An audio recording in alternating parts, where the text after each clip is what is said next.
ভাইয়েরা আমার, ভোলাতে কিন্তু আমার পরিচয় বাংলাদেশ জাতীয় পার্টির চেয়ারম্যান আন্দালিব রহমান প্রার্থনা। ভোলাতে আমার পরিচয় কিন্তু আমি মঞ্জু মিয়ার ছেলে। এই তরুণ সমাজ, তোমাদের জানতে হবে নাজিউর রহমান মঞ্জু এই ভোলার জন্য কি ছিল। 1987 সালে আমার পিতা মরহুম নাজিউর রহমান মঞ্জু যখন মন্ত্রী হয়, তখন ভোলাতে এমন একটা অবস্থান হয়ে গিয়েছিল, যখন নাজিউর রহমান মঞ্জু কোথা দিয়ে হেঁটে যেত তখন সেখানে রাস্তা হয়ে যেত।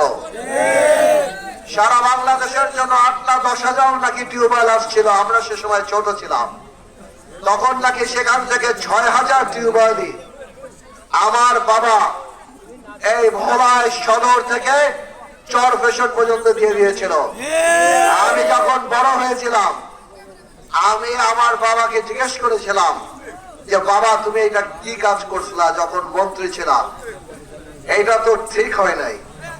10 না 12 হাজার টিউবওয়েল পাইছিলাম, 6000 তুমি ভোলায় দিয়ে দিলা। বাবা জবাব দিছিল, যখন ভোলার আনাচে কানাচে মহিলাদের চোখের পানি দেখি, তখন আমার মাথায় বাবা ঠিক আর ব্যাঠিক ছিল না। আমার দরকার ছিল সেই চোখের পানি মোছার, সেই কলেরা ঠিক করার, সেই মানুষকে খাওয়ার পানি দেওয়ার, আর আমি তাই করেছিলাম। এরকম অসংখ্য আমি দিনের পর দিন ভাই তোমাদের বলতে পারবো। আমার বাবা এরকম অনেক স্কুল কলেজ করেছে, যেটা নিজের টাকা দিয়ে জমি কিনে সরকারকে দান করেছে। এই ভোলার রেজিস্ট্রি অফিস, এই পৌরপালিকা, এই খেয়াঘাট, এগুলি সবই তার নিজের টাকায় কিনে সরকারকে দান করে তারপর সে উন্নয়ন করেছে।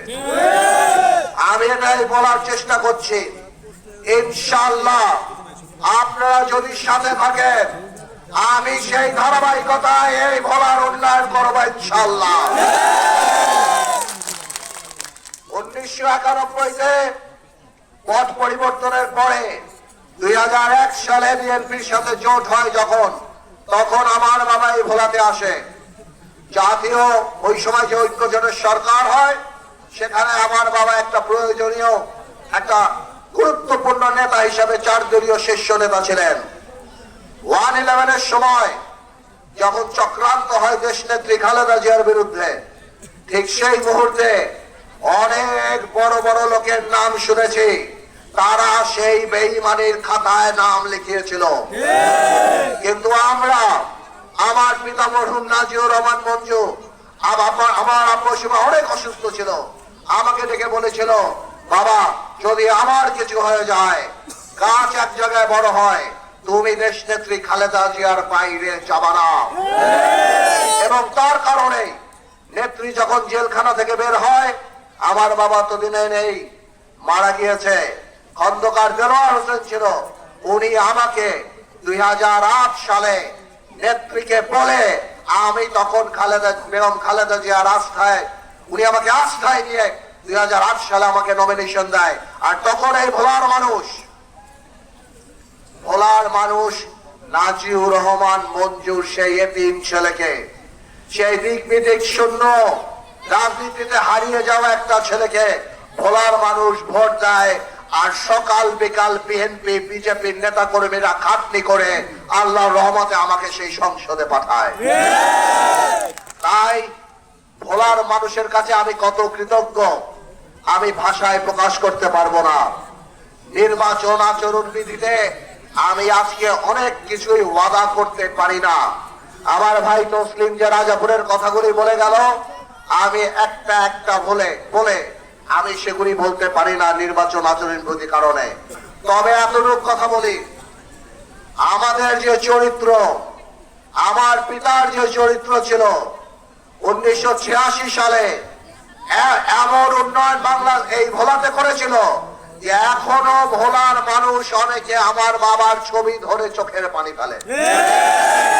আমি 2008 সালে যখন এমপি ছিলাম, একমাত্র আমি এমপি ছিলাম যে টিআর কামি খায়। যখন আমার সম্ভাবনা ছিল যে আমি দেখতাম এখানে চুরি হবে, আমি সরকারকে চিঠি লিখে সে টিআরজিআর কাবিকা ফেরত দিয়ে দিয়েছিলাম, যাতে করে দুর্নীতি না হয়। ইনশাআল্লাহ 17 বছর আমরা অনেক কষ্ট করেছি। আমাদের এই যে আমিন সাহেব বলে গেলেন, অনেক মানুষ মারা গিয়েছে। এই নূরে আলম, রহিম, ঢাকাতে ভোলার কতগুলি সন্তান, আরো অনেক অন্যান্য ভাইয়েরা অনেকে রক্ত দিয়েছে।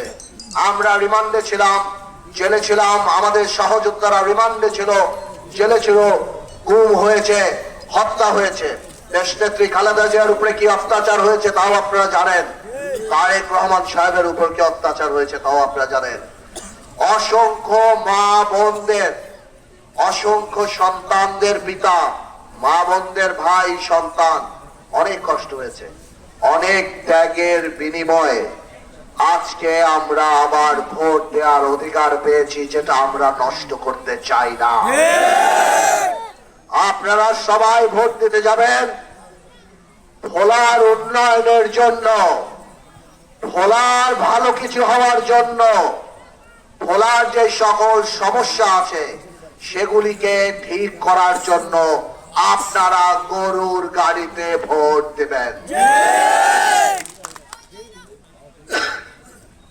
বাত ব্যথা, প্যারালাইসিস কিংবা আর্থ্রাইটিস, আধুনিক ফিজিওথেরাপি ও পুনর্বাসন চিকিৎসায় নির্ভরযোগ্য নাম ডিপিআরসি।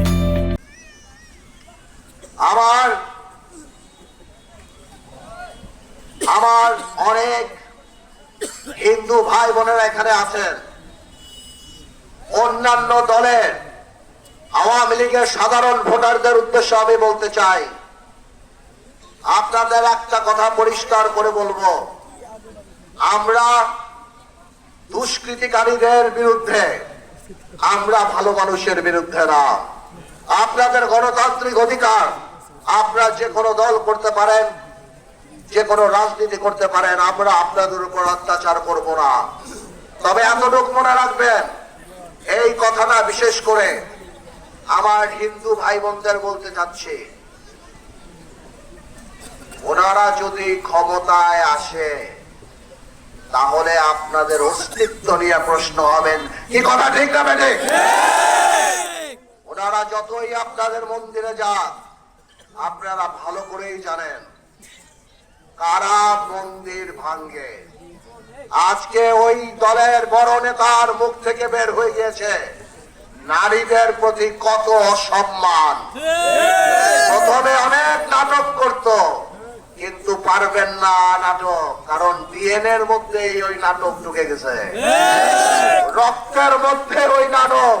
নারীদেরকে যে ওনারা সম্মান করে না, 300 আসনে একটা নারী যে প্রার্থী ওনারা দেয় নাই, নারী যাতে ওনারা বন্দী করে রাখতে চায়, সেটা আজকে বাংলাদেশের ঘরে ঘরে মানুষ জেনে গিয়েছে। আপনাদের কাছে যতই জান্নাতের টিকিট বিক্রি করতে আসুক, আপনারা বলে দিবেন জান্নাত জাহান্নাম এগুলি সব আল্লাহর। কোন ধরনের শিরকি, কোন ধরনের মুনাফিকিতে ওই ধোঁকাবাজিতে আপনারা পড়বেন না। এই ধোঁকাবাজি হলো দাজ্জালের ধোঁকাবাজি। যে এক সময় বলতো আমি দোজখ দিব, যে এক সময় বলতো এটা বেহেশত, আর আমার নবী করিম সাল্লাল্লাহু আলাইহি ওয়াসাল্লাম বলতো দাজ্জালের দোজখই বেহেশত, দাজ্জাল যেটারে বেহেশত বলে ওইটা আসলে দোজখ। আপনাদের পরিষ্কার করে বলতে চাই, আমার এই বিএনপি, আমার এই বিজেপি, এই যে গোলাম নবী আলমগীর সাহেবকে নমিনেশন দেওয়া হয়েছিল, ওনার আত্মত্যাগের কথা চিন্তা করেন। ওনাকে নমিনেশন দেওয়ার পরেও উনি শুধুমাত্র জাতীয়তাবাদী শক্তির জন্য ভোলায় তারেক রহমানের ইচ্ছাকে বাস্তবে রূপ দেওয়ার জন্য আলমগীর সাহেব এই নমিনেশন থেকে সরে এসে আমার উপর আস্থা রেখেছে বলেই আজকে আমি আপনাদের সামনে দাঁড়িয়ে আছি সবাইকে নিয়ে।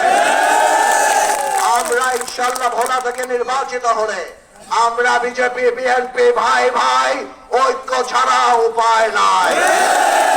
আমরা ভোলা থেকে নির্বাচিত হলে সবাইকে নিয়ে মানবিক সুন্দর ভোলা সৃষ্টি করবো ইনশাআল্লাহ।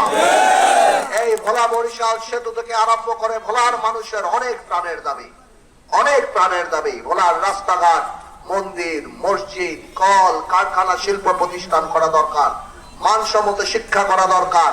রাস্তাঘাটের যে অবস্থা, আপনাদের বেড়িবাঁধের যে অবস্থা, ভোলায় মাদকের যে সমস্যা, সামাজিক ভোলায় যে অত্যাচার, অন্যায়, লুট, জমি দখল, চাঁদাবাজি, টেন্ডারবাজি, এই সব কিছু করার জন্য, এই সব কিছু ঠেকানোর জন্য যারা করে তাদের বিরুদ্ধে প্রতিবাদ করে গড়ে তোলার জন্য আমরা ঠিক করেছি প্রত্যেকটা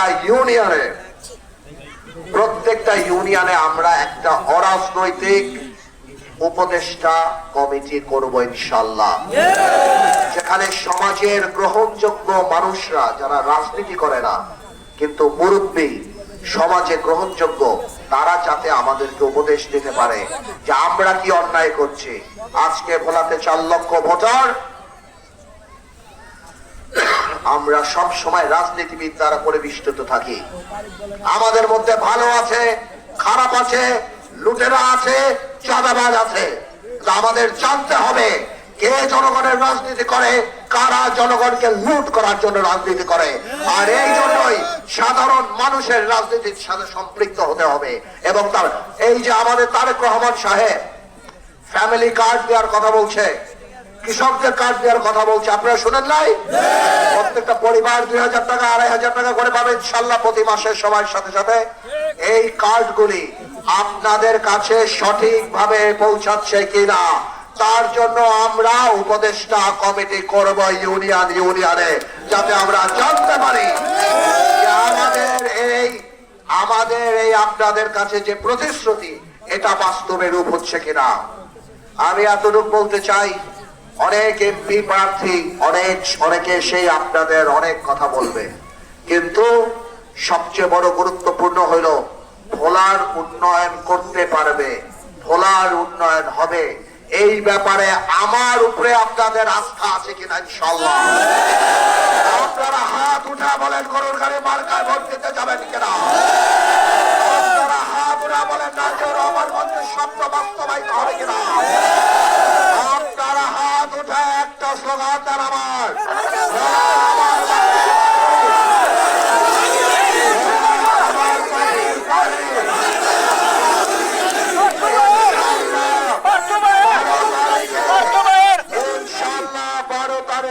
আপনারা সাথে থাকলে, আল্লাহর রহমত থাকলে আমরা বিজয়ের মালা নিয়ে আবার আপনাদের কাছে ফিরে আসবো ইনশাআল্লাহ।